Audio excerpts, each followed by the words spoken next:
All right, Fresh, let's go to our game of the week. This is what a rivalry game should be. A couple of years, this has been a tough one. We're going to the Cotton Bowl, the Texas State Fair, where they got fried everything. Fried corn dogs, fried okra, fried Oreos, fried Twinkies, what have you. You can get anything fried and on a stick. It's the Red River Rivalry, the shootout, the whatever you want to call it out there. It's Oklahoma, it's Texas, and they're both undefeated on the year. This is what Red River should be. It should be two powerhouse giants coming in and facing, going blow to blow. This game's always at high noon. It's always on ABC. This is one of my all-time favorite rivalry games, Fresh. I love this game. We've been talking about Texas all year long, and we haven't really talked about Oklahoma. When you go back and look at where we had them in our top 25, they were in our honorable mention group. We were like, there's some talent here, but last year left such a sour taste in our mouth. Dillon Gabriel, it took a year, but he's healthy. He's thriving just like we thought like he would do when he transferred from UCF to Oklahoma. We said, this kid's really, really talented. He's not had wide receiver. He hasn't had talent like he would in Oklahoma. He's completing 75% of his passes, 1,500 yards, almost 1,600 yards, 15 touchdowns, 2 interceptions. And the best thing about Gabriel, not taking any sacks right now. This game right now, Texas is up to a 6.5-point favorite at the time of record. Over-under is now set at 60.5 here, Fresh. I love this here. I'm so excited about this game, Fresh. I really think this is going to be such a fun one to watch. I think we're ready for an instant classic. I got more, but I'll turn it over to you. Well, I think the first thing that when this game comes up is I see Roy Williams, the Texas safety, Oklahoma safety, flying in and taking out Chris Sims in the end zone. Yes, that Chris Sims who works for NBC. But it was just one of those pictures where you see Roy Williams, the Oklahoma safety, coming off the edge, Sims looking to his left and just getting destroyed. Popping the ball out, scoop and score, touchdown, Oklahoma. I think it's the only touchdown they scored all day. It was a defensive masterpiece, but it was just that kind of physical force. The two teams facing off, they hate each other. Fans hate each other. It's a great time. But when looking at this football game, how good is Oklahoma? Like, that's the one question I have. How good is Oklahoma? You smoked Arkansas State and Tulsa like they were brisket. But the SMU and the Cincinnati games leave me wanting some more. SMU gave up 28. You scored 28. You won 28-11. Cincinnati won 20-6. They didn't feel great. In the SMU game, it was 14-11 with 12 minutes to go in the fourth quarter. You were 7 for 15 on third down for Oklahoma, which is 46%. You had 9 penalties. Oklahoma and Cincinnati, it was 10-6 with 8 minutes to go in the third quarter. Oklahoma was 6 for 16 on third down. That's 37%. You had 34 carries for 103 yards, averaging 3 yards a carry, and you had 8 penalties. Just very sluggish offense. You couldn't get anything going. Tons of penalties, self-inflicted wounds. Couldn't keep drives alive in the games against better opponents. That's what worries me is you can put up all the stats you want, Arkansas State, and believe me, that Butch Jones team is terrible. Or Tulsa, whatever, lighten them up. But these other two games for Cincinnati and SMU, it just didn't have the same fire. And I'm kind of worried, are we seeing a mixed bag of looking at big-time score stats being inflated, but in the other meets of the games, they weren't as dominant against lesser programs that are more Power 5. So where's this Oklahoma team truly at? Dillon Gabriel, you're looking great. You put him stats. But last year in this game, you didn't show up. No one from Oklahoma showed up. You got steamrolled 49-0. How will you show up in a big game? Because that team last year for Oklahoma we all know, was terrible. How do you actually show up and change the narrative? How do you go out there and beat your biggest rival? How do you put up all those stats and into a game that's actually meaningful? That's what I want to see.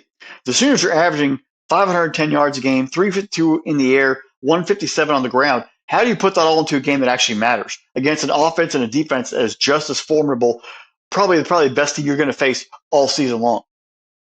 The Horns, a little more balanced, 286 in the air, 191 on the ground. They found ways to really develop and grow as a football team. They haven't blown anybody out per se, but they have been very determined and focused in their drive. They went to Tuscaloosa. They got the win over Alabama. They have taken care of. They took care of Kansas. They have figured out how to grind away wins and do it decisively. But now you got your big rival who you whooped up last year. You can't overlook Oklahoma. You've got to finish the task. This potentially could be their last ranked team they play. You look at the rest of the schedule for Texas. They got TCU, who's okay. BYU is 4-1, and K-State.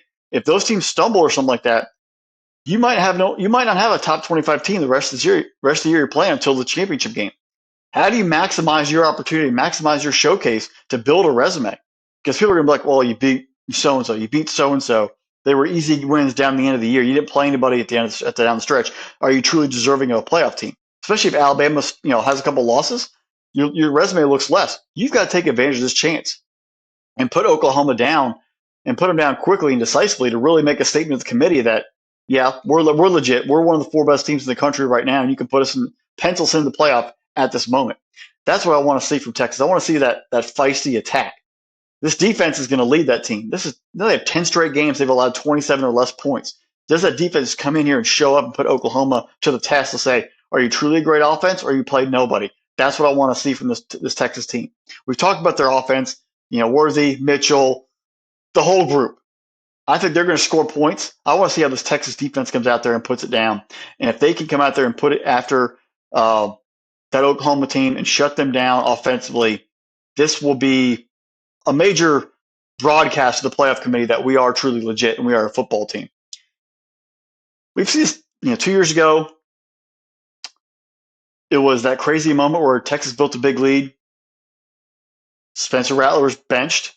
Caleb Williams came in, became a phenom. They came back and won. And last year was a 49-0. What craziness happens in this football game?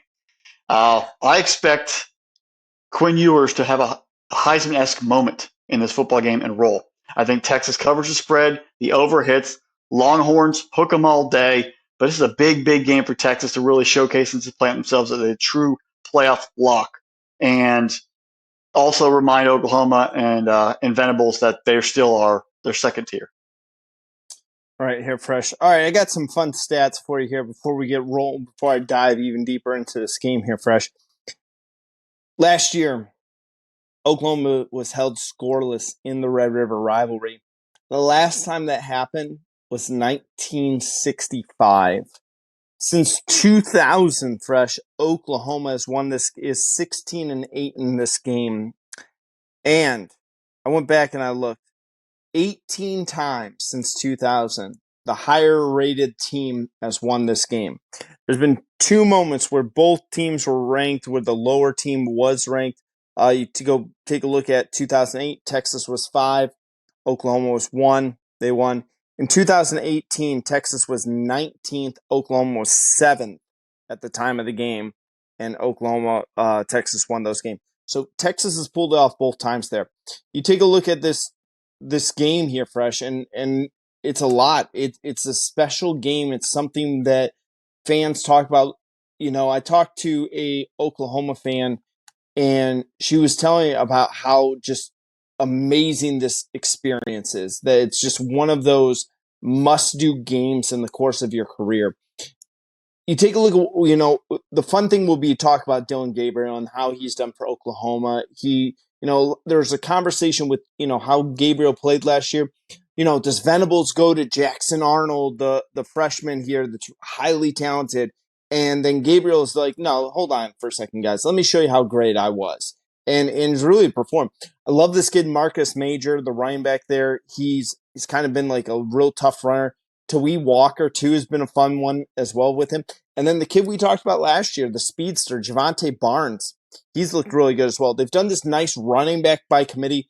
It's been kind of something a little bit different than what you've seen from Texas. Like Ewers, Xavier Worthy, Sanders, Mitchell over there, they're all getting the headlines there. But really, take a look what Jonathan Brooks has got going on right now.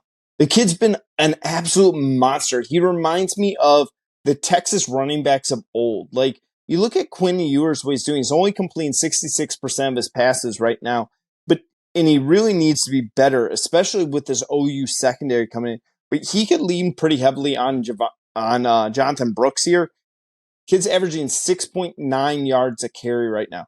If Oklahoma can limit Brooks and fully put the game in Ewer's hand, this is where I'm going to get really kind of curious on how it happens. Oklahoma, I know you talked a little bit about their competition that they played this year. They have 10 interceptions on the year. I mean, they've been able to force some turnovers here. They haven't gotten a ton of pressures, only 8 sacks on the year. I know Venables is going to want something better there, but it really is going to come down to, and Fresh, I'm really sitting there going, which one do I want to take? Do I want to go with like Xavier Worthy and A.D. Mitchell, see which one of those guys is going to have a huge game? Because, you take a look, they've had these really remarkable games, but then you take a look at Oklahoma. They have a handful of really big play wide receivers, and then they got Stoops' kid underneath, like the possession receiver, move the chains. I love it. Like, this is going to be I really think this is going to be a marquee game for Red River. I think this is going to go down as one of the best games in the history of this rivalry. I think that I would take Oklahoma in the points. I'm going to go with history because I'm a statistics guy. I will always want to know what the numbers are telling me. I want to know. So, like I said, Fresh, 18 times since 2000 has the higher ranked team won in this game. 18 out of 22 times here. Byron Murphy, Ethan Brook, they've been dominant. Texas has been absolutely amazing in the trenches. I'm going to say the Longhorns win this game, but I'm saying it's going to be by a single solitary point. This is a one-win point game. I am going. I will take Oklahoma and the 6.5. I'll take Oklahoma and 6.5. I'm also going to say, give me the over. I like the over in this game. The over/under is set 59.5. I like the over in this game. If it starts creeping into the low 60s, that's where I'm going to get nervous. I have it right around 61, 62. I think this is a 35-34 type of game, a 31-30 type of game. That tight of a football game, Fresh. I really think this is going to be a fun one. Get your popcorn ready. The thing that this is a high noon kickoff. It's in the air. I love it. Love this is at Texas State Fair. It's amazing where we have 3 noon kickoffs that are all going to have the potential to be great, dukes and great shootouts across the board. Yeah, this is on my bucket list of games to go to here, Fresh. Like, one of these days, I want to attend the Red River Rivalry, and just get to see it, man. I really think this would be just such a fun one. You want to go to get the fried Twinkies and fried butter? Come on, let's be real. Fried butter, no. Fried Twinkies, I'd try. I actually think I'd rather have fried Oreos. Fried Oreos is definitely a win.